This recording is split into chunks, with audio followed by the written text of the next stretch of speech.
Welcome to my tutorial for Shy Guy Surfing. This is the Journey mode, and it's the hardest mode available. It's beyond mode within Journey mode. So once you complete Journey mode the first time, that's pretty much like the default difficulty. And then once you come back to this menu, you'll be able to access the hardest mode, which is Beyond mode. So that's what this is. This is the Beyond mode. This took me around 14 hours and 38 minutes to beat. And the first time through on the normal mode took me around 2 hours and 37 minutes to beat. So this was way fucking harder than the default difficulty. And the default game is pretty tough. Because it's only about a 25-minute game with no deaths. And it still took me about 2 hours and 38 minutes. So I definitely had to retry some parts quite a few times. So it was pretty challenging.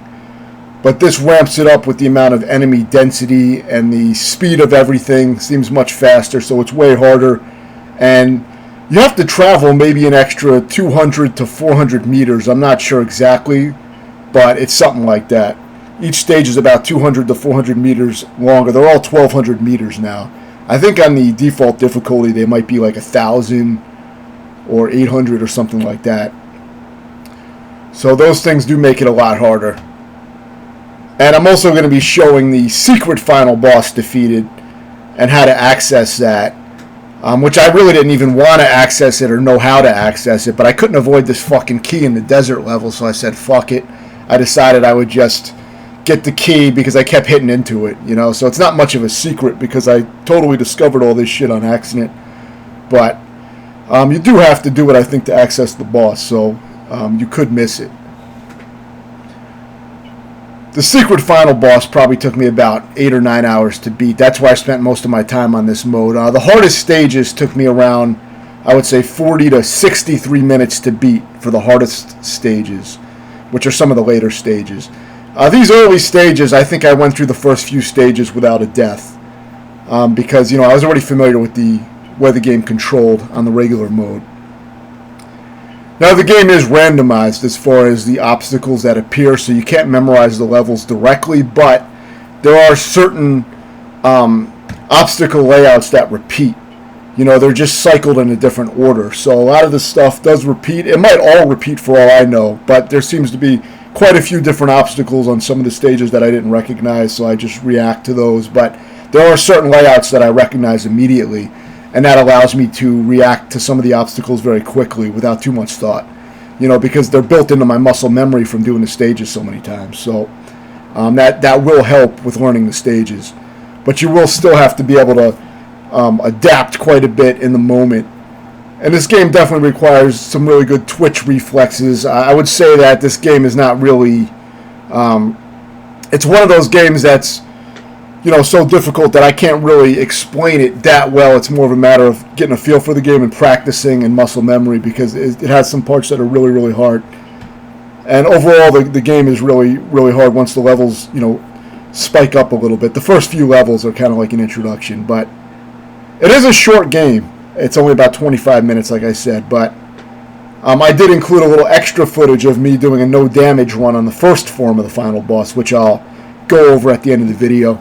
Just a little bonus footage, but I did fail that attempt, but I got to the very end of it with no damage, so I thought I would show how a clean run might look. So now we have enemies that will come into the stages. Sometimes halfway through the stages you'll have an enemy that shows up, and this is the first incident of that happening. So you got this guy, which is a little bit annoying, but it's pretty tame compared to later enemies and arrangements that we're going to have to deal with later. So it's nothing too crazy yet, but it gets you ready for, expecting this type of thing in the stages. And the stages do have a diverse amount of different things that switch it up. Like sometimes you gotta fight against wind pressure, so that kind of changes the way you move.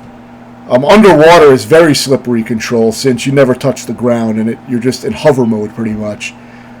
But the game has awesome control otherwise, aside from the water level, which is a bit of a pain in the ass, but totally doable. It's just wasn't my favorite control.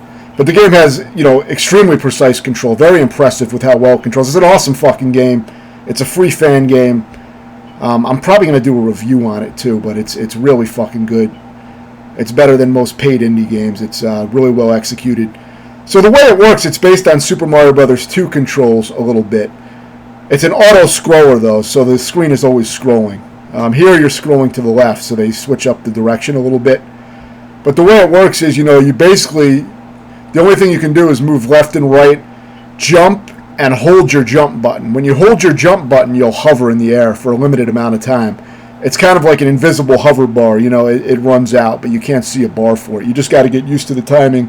When you play the game enough, you'll have it in your muscle memory, and you'll know exactly when your hover is going to run out. So you'll get used to platforming with it. But that's the basic mechanic of the game. You also have these shield power-ups. There's different ones. There's probably about 3 different shield power-ups. When you get a shield power-up, you press one of the buttons to actually do the shield special move. Each shield has a different special move. So if you get the fire shield, for example, you'll do a flame dash, which can kill enemies and get you through areas faster, which can be good, but you got to use it carefully because when you go into a dash, you can't stop it short. So you got to make sure you got your distancing right, because once you launch that dash, you're going to hit into whatever's going to damage you. If it's a regular enemy, you can dash through it. But if you come out at the end of your dash, when the animation ends, you can hit into stuff like enemies and other things. So you got to get a good idea of the spacing for it.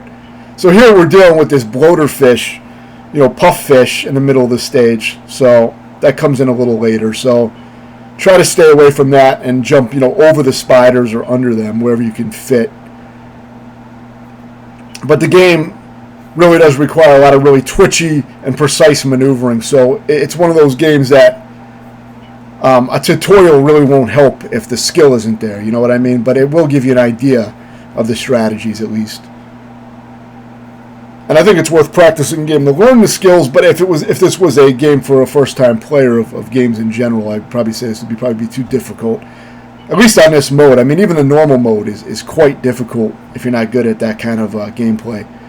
So this is the first boss. This is a much harder version of the first boss in the normal mode. You want to take these guys out. So the way to take out these minions is you want to wait for their attacks to stop and then get in a hit. So after they launch their attack is usually when their opening is, and then you bounce on top of them to take them out. So that's what you're trying to do there. Sometimes you can destroy 2 of them with 1 bounce if you group it just right. But I wasn't really going for that. So with this guy, you just want to go to the other side of the screen and avoid his tornadoes, and pass through them if you can. Don't stay around in that area. And then when he's done, you'll have a chance to land the hit on him. He also does these wave attacks that you can jump, especially if you're from a distance, you should be able to react to them.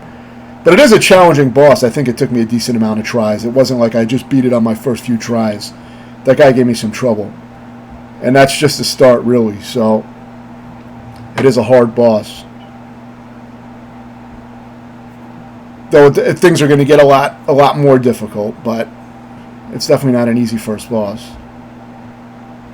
So now I got my flame shield. Now the big mechanic with this stage is if you touch the water for too long, the water is actually boiling. So if you fill up that heat meter, you'll take a point of damage. You can take 3 points of damage before you die. There are no checkpoints in the stages, so if you die on a stage, you restart the entire stage. That's what makes the game kind of an endurance and kind of tough because you're doing like 2-minute stages or longer, and you can't die. So 2 minutes doesn't sound like a long time, but it can be with the amount of stuff going on. It can be very tough, especially later on.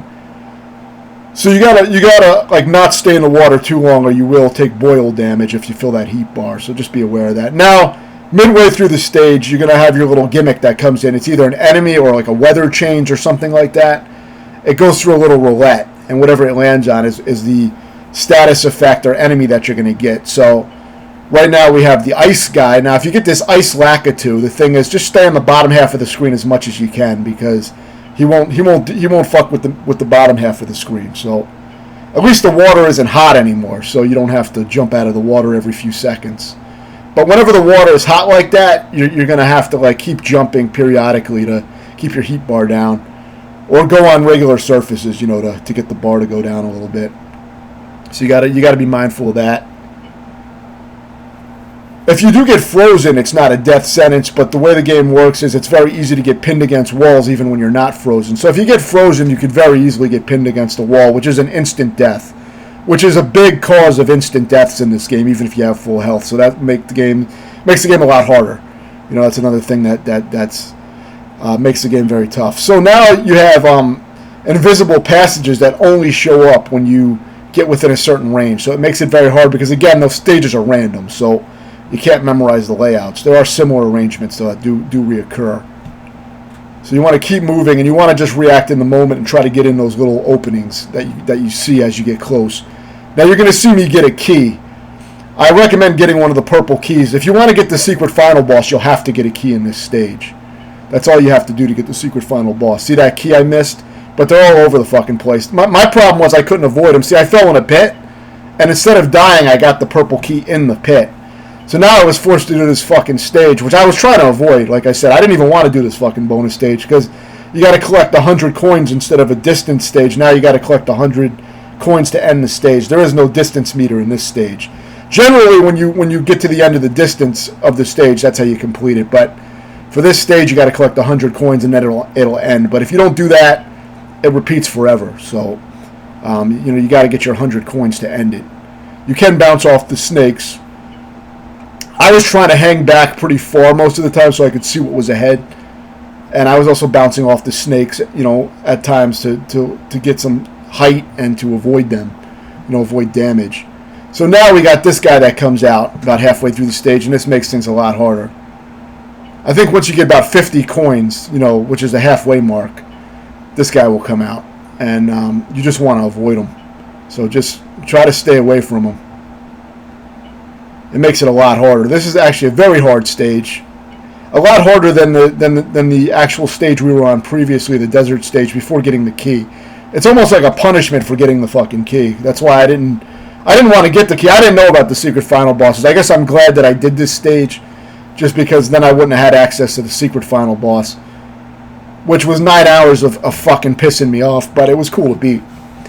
Otherwise, if you don't do that, you'll fight the Silver Surfer, which on the normal mode, he was actually, fairly challenging, but nothing insane. But I'm guessing he would be a lot harder on this mode.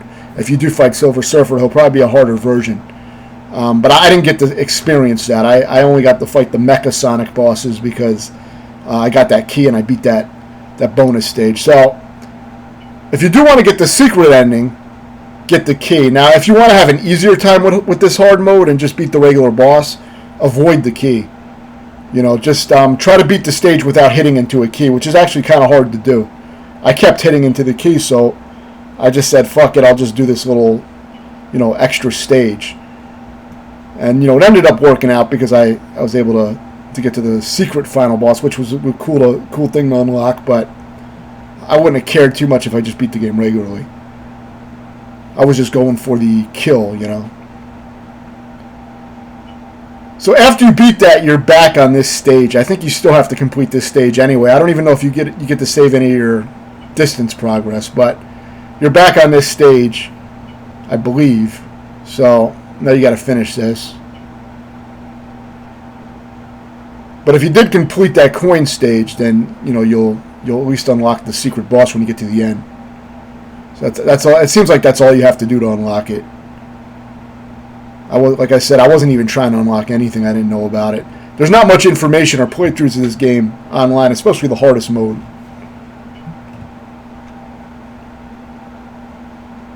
So now you're dodging the sun as you're managing these bottomless pits and these passages that appear right when you're up to them. So it's a hard stage because of that. See, it's very easy to get pinned. I almost got pinned there, but I got through. But that's a tough stage.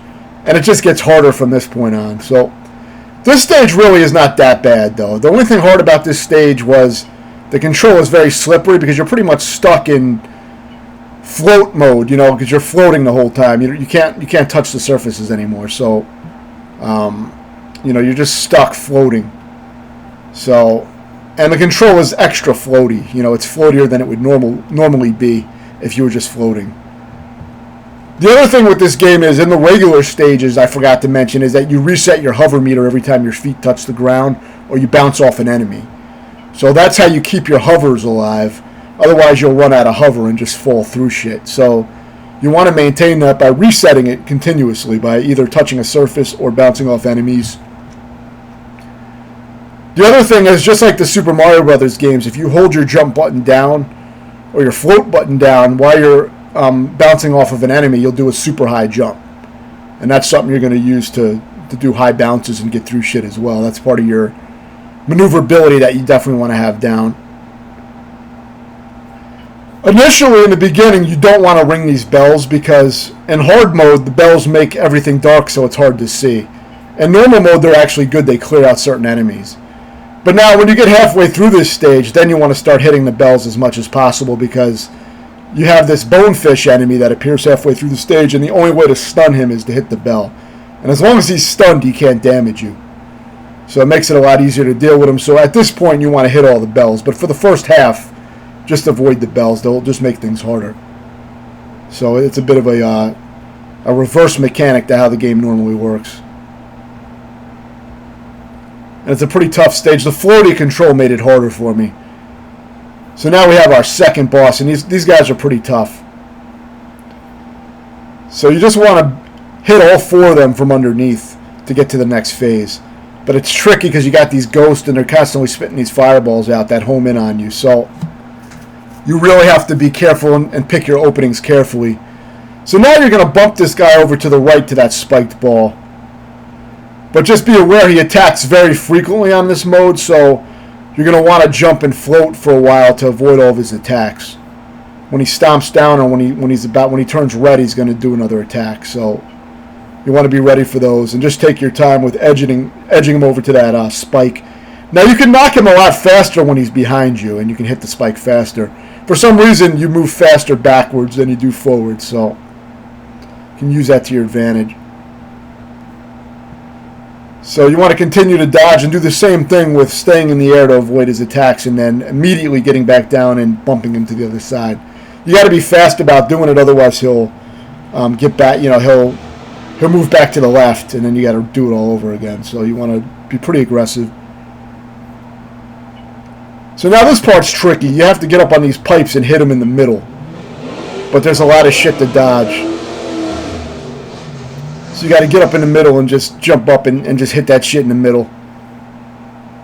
And after you do that like 3 times, you'll beat them. But it's a little tricky to land. You just have to practice it and get lucky. So now we're pretty far into the game. And this snow stage, I believe this was another pretty difficult stage, but not as bad as some of the stages coming up. I think it was a little challenging though. I don't remember this one being too bad. I don't think this one took me too long, but it was a little tricky with the penguins, because the penguins are pretty fast. And you got the snowballs and shit. I believe this is a stage where the wind slows you down as well, so it changes your movement speed, and it can throw you off, if you're used to moving a little faster. So there's little things like that change the stages up.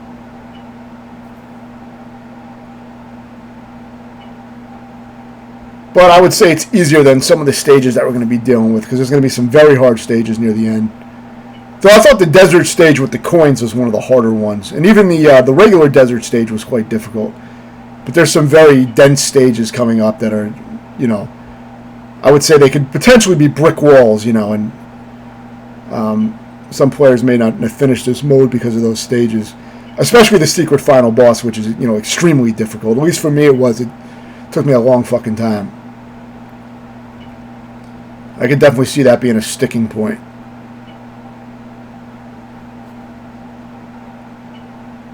And it always feels like a long time when you have all this shit going on. Even though the stages are only a few minutes. It's also easy to get pinned by walls and shit like that, so you gotta watch out. If you can keep your shields going, that's a good way to stay alive in this game. But now on the coin stage, there's no power-ups or health replenishments available. So the coin collecting stage is harder because of that as well. So now this stage is very hard. And this may take some practice. I think this one may have taken me like close to an hour or something like that. You really have to get your spacing right. And this is where I start to say, like, it's not something I can really explain with a tutorial, but you'll know where the gaps are after a while. You'll have an idea of, the feel. Certain layouts will repeat. So when you see them, you'll know how to manage those particular arrangements of obstacles. Like you can see certain things are repeating. They're just in a different order. And there's a lot of that in this stage where it's pretty noticeable, more noticeable than other stages, at least for me it was, where there was a lot of repeating obstacles. But there's also a lot of shit I usually, don't recognize right away. So about halfway through now, we have this large enemy that pops up. So you basically want to watch where those bubbles are in the water, and that's going to be where he's going to pop up. So you want to stay either above him. Usually you want to stay to the back, if you can. Because, see, being in front of him can be dangerous when the screen is moving forward at the same time. So it is better to stay behind him. But you don't always have the room to do that if he's right at the back of the screen. Like that was really close. You can see how difficult this gets. This is a tough stage. I barely beat it on this attempt. A lot of times, you'll get a shield and lose it right away, but it's usually worth trying to get it if you can do it safely. But you'll definitely get used to the gaps as far as, hovering under those orbs as they're rotating and things like that. But it just takes practice. So now this is an even harder stage. This one is very hard. You're going to have bob-ombs that you have to jump over and get used to jumping over. But the hard part is that these cannonballs can feel really random. And they shoot out really fast. And, it's easy to get blindsided by the cannonballs, basically. The other thing is you want to clear out these planes as soon as you can, because these enemies will constantly shoot at you, and if you let them accumulate, you can have like 3 of them on screen shooting all at the same time, tons of bullets. It's pretty much a death sentence. So it's almost a requirement to clear them out as they appear. So try to take them out. I played this stage enough to where I started to get it down pretty well, but it was still very hard. Because there really is a lot to manage. And now on top of everything else with the enemies and everything, now you have 2 Lakitus throwing spike balls the whole time. Now, the way to deal with them is a pretty simple concept. It's just like there's a rhythm to the timing of their spike balls. So it's a pretty consistent rhythm. So you just got to play that rhythm in your head while you're doing everything else. That way you're actively dodging it while you're dealing with everything else. So it's hard to manage all that. It's a lot of shit to manage at once, but that's how I did it. I was playing the rhythm in my head of the spike balls as I was, focusing on dodging all this other shit. And whenever there was enemies, I tried to take them out, and I tried to get the shields and shit like that. But you can see I was starting to take a lot of damage. It was very close at the end. Very hard stage. Now these are the secret final bosses. Now this first form took me about 6 or 7 hours. The first time you start this fight, you want to jump him immediately.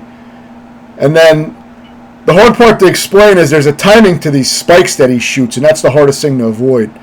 And the way you deal with the spikes is you got to get used to luring them to shoot as you're moving a certain way. So you'll lure the spikes to shoot in a certain direction. So see, I jump here and then I jump back real fast, and he shoots the spikes and misses me. That's the kind of thing you have to do. It's very, very fucking hard for me to explain. That's why I said it's easier for me to do some of this shit than to actually try to explain it. For the laser, you just go airborne. And you want to try to be at the opposite end of the screen when you dodge the laser so that you can come back and hit him when he's vulnerable and not get hit by those stars. So for this, we got to jump on the blue bullets. And these platforms are randomly generated, so it's really hard to learn as far as, consistently. So for the second blue bullet that you're going to hit, there's some very far spacing between platforms that makes it extra hard. Now you want to try to avoid bouncing on the orange bullets because they explode, and the explosion moves to the right of the screen and chases you, which makes it very hard. Basically, in this fight, everything tries to counter everything you're doing, so it's very hard. So you want to stay all the way to the left of the screen after the bullet phase ends, and you'll dodge his spike attack or his bubble attack. See that bubble attack? And you can go under the bubble real fast on the second bounce and get to the other side. Now then, when he shoots these lasers, you're going to want to keep moving to either the left or right to try to avoid damage. It's very hard with everything going on, but you got to get used to it. You got to just keep moving left and right, and the lasers should miss you. So now you got to try to hit this guy when he's vulnerable, but he's going to flash blue, and when he turns blue again, if you hit him, you'll die. It's like everything is trying to fuck you over in this fight, but make sure you hit him when he's actually like gray is what you need to do. So now here's an edit. This is I died a bunch of times. This is a checkpoint for the boss fight, But if you exit out of the game, this checkpoint does not save. The only checkpoint that saves is the one at the beginning of this boss fight. So leave the PC on if you got this far. Like, don't shut the game off. Unless you want to redo the first form. So you keep moving left and right for this second pattern here, and you'll avoid most of these bubbles. And then you got to grab the gem. Now, I learned something about the gem that I'm going to explain later. So for this, you want to keep getting in between those clouds and then move back immediately so the Sonic doesn't hit into you. And then you got to grab the gem when you have an opening. But the trick is to stay on the left side of the screen most of the time, because by being on the left side of the screen, you lure the gem to come down. If you don't do that, the gem often won't even come down. It'll stay at the top of the screen, and you'll be dodging patterns forever pretty much. It's really cheap. So for this, there's a circular pattern. See, when this spike, this diagonal left spike comes down, you're going to circle around that. And you just keep doing that. And once you find that little maneuver, you can keep doing that. And it's pretty easy not to get in on that phase. With this, I stay all the way to the left. I make small hops. And then when the gem comes down, I make my movements to the right of the screen to grab it. And of course, you got to dodge shit, obviously. And then for this, you just keep moving left and right for the most part. You probably don't even need to jump, but I was just not really sure with this phase. But once you grab that last gem, that's it, you beat it. So this second phase probably took me about 2 hours. The previous one took me 6 to 7 hours. So I would say this one is a lot easier, but still hard. There's basically like, I think it's 7 different patterns you have to memorize and learn. And when you grab a gem, the pattern that you're on won't stop right away usually. So it may do a few more attacks in that pattern, and then it'll transfer over to the next pattern where the next gem is. But one thing to remember, one big tip, like I said, because it's very hard to explain all this shit because it's a lot of muscle memory and it's more feel than it is something I can explain. But if you stay on that left side for the second form, the gems will tend to come down much faster. So for all the different patterns in that second form, make sure you try to stay on the left side of the screen as much as you can, because that's going to bring the gems down where they come down and you can grab them. But if you don't do that, if you dodge a lot on the right side, a lot of times the gems won't come down. There's also 2 other parts I didn't explain in that second form that I'll explain. But first, let's see this. This is a no damage run of the first form. I'm just showing that as a demonstration of how to try to do it. But it's very hard to explain, and it's not easy to understand what's going on by watching the video. But I will say that the spikes are one of the hardest things to deal with, and the way to deal with them in this little this first part of the fight is you want to lure them out and then move to the other direction really fast. But there's a timing to it that you got to kind of get in your muscle memory. It's like there's going to be a certain amount of time that passes after his attack, and then he's going to do his spikes, and you got to be ready to lure that out so that he fires in the wrong direction. You can get either under it or jump over it. But it's hard to explain. That's going to take a lot of practice. But for these, you just stay all the way to the left. When this phase starts, you'll dodge the bubbles as well if he does the bubble. He'll do either the bubble or the spike spread at the beginning of this phase. But yeah, you'll see I got pinned against the wall. I had no damage. This was almost a good run. But you'll see how easily you can fuck up the fight. Because I get it all the way to the end here, and then I get pinned against the wall. But if you keep moving left and right, you can, dodge all the lasers. It's just those fucking purple bullets make everything so much harder. You got to really try to manage them. But you see, I got pinned there. So if you get pinned by a wall, that's a game over. So then you got to redo all that. So yeah, the first form of the second phase, where the background changes, he's going to shoot some spikes out. You just got to keep moving left and right and just get used to getting in the gaps of the spikes. And sometimes he'll slam the ground down. So just be moving left or right to avoid that. And then, of course, in the second pattern that he does, he's going to do like all downward attacks where he hits the ground and then bubbles pop up. You're just going to get under the bubbles and get under him. And make sure you go to the left of the screen like usual to lure out the gem so it comes down. And there is one other part I didn't explain. There's a whirlpool he does. He does this whirlpool where all these meteors are getting sucked in and they can hit you. And it fucks up your control if you're too close to the whirlpool. The way I usually do that is I kind of stay right to the right of the whirlpool and I jump straight up and to the left a little bit to grab the gem, but I didn't get it on this run.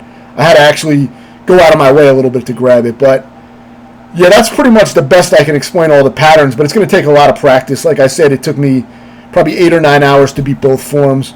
I also had to replay the first form because I wanted to test to see if it fucking saved a checkpoint on the second form, and it didn't, so I can confirm that.